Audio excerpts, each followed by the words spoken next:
sih, dulu aku pas tsunami di Aceh udah ngalamin yang lebih dari itu soalnya. Iya. Oke, semuanya Gimana udah. Kak tanggapan mungkin? Oke. Tanggapannya ya udah jalan ya, udah diatur sama Allah, dilindungin sama Allah, alhamdulillah. Terus harapannya mungkin Kak untuk dari kisah viral tersebut gitu. Harapannya semoga bencana-bencana alamnya apa ya nggak banyak lagi, terus virus corona juga cepat hilang biar semuanya bisa berjalan dengan normal. Terus juga lagi kayak gini, lagi hujan-hujan terus, semoga hujannya juga nggak terlalu banyak lah. Tadi Kak Fatih sendiri bilang pernah mengalami yang lebih parah daripada itu. Iya. Gimana sih Kak, ceritain mungkin? Panjang banget kalau gue ceritain gue dulu tsunami di Aceh. Gimana tuh waktu itu memang Mungkin secara ringkasnya aja. Secara ringkas waktu itu ya udah gue ngalamin tsunami, tapi rumah gue nggak terlalu kena sampai gimana. Waktu itu om gue juga lagi meninggal, tapi yang gue heran waktu itu di rumah om gue, di rumah yang ada jenazah om gue itu airnya cuma masuk sampai halaman doang. Padahal selang 2 rumah tuh rumah gue segini, di depan rumahnya juga Sebetis lah ya. segini lah, hampir sepinggang di depan rumah. Mungkin Banyak hal-hal yang kayak gitu-gitulah sebenarnya. ini sudah lumrah seperti itu ya Kak ya. Ya udah diatur lah semuanya sama Allah kayak gimana. Ya memang kadang ada hal-hal yang emang gak masuk di logika sih menurut aku.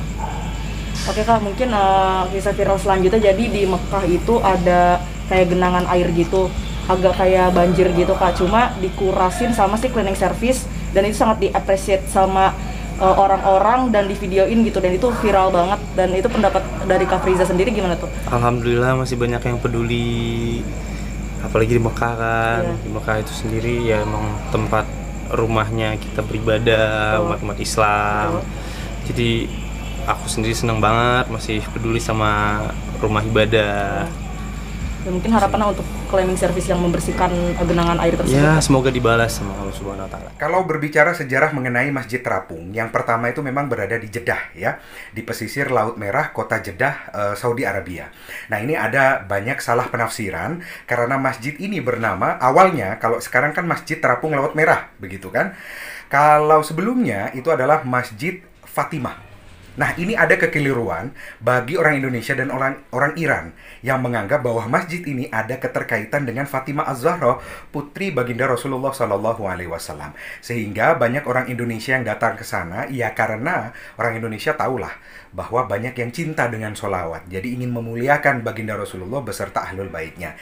Tapi ada hal yang meresahkan bagi warga sekitar di kota Jeddah, termasuk pemerintahan atau kerajaan Arab Saudi, karena banyaknya orang-orang Iran atau orang-orang Syiah yang berkunjung ke sana dan mengkultuskan tempat ini untuk menjadi tempat yang sangat amat suci, begitu, karena ada kaitannya dengan Fatimah Az-Zahra, salah satu imam di imam Syiah, begitu, yang salah satu ahlul bait yang dimuliakan di orang-orang Syiah, sehingga ini tidak membuat pemerintahan kerajaan Arab Saudi itu terganggu, begitu. Ini nggak baik begitu ke depannya. Jadi digantilah namanya menjadi Masjid Terapung Laut Merah, begitu, yang sebelumnya Masjid Fatimah. Padahal Fatimah ini bukan ada kaitannya dengan putri baginda Rasulullah SAW, melainkan ada seorang yang membangun masjid tersebut. Si fulan ini memiliki ibu seorang Fatimah. Demi kecintaannya terhadap sang ibunda, diberikanlah nama Fatimah tersebut. Ya, jadi tidak ada hubungannya dengan putri baginda Rasulullah SAW. Nah, sementara yang ada di Indonesia yang mempelopori pertama kali adalah Masjid 99 Al-Makazzari yang ada di kota Makassar, Sulawesi Selatan. Dan memang 99 itu didedikasikan untuk nama-nama Allah yang agung, Asmaul Husna, kemudian juga salah satu imam Masjidil Haram yang berasal dari Makassar, begitu kan?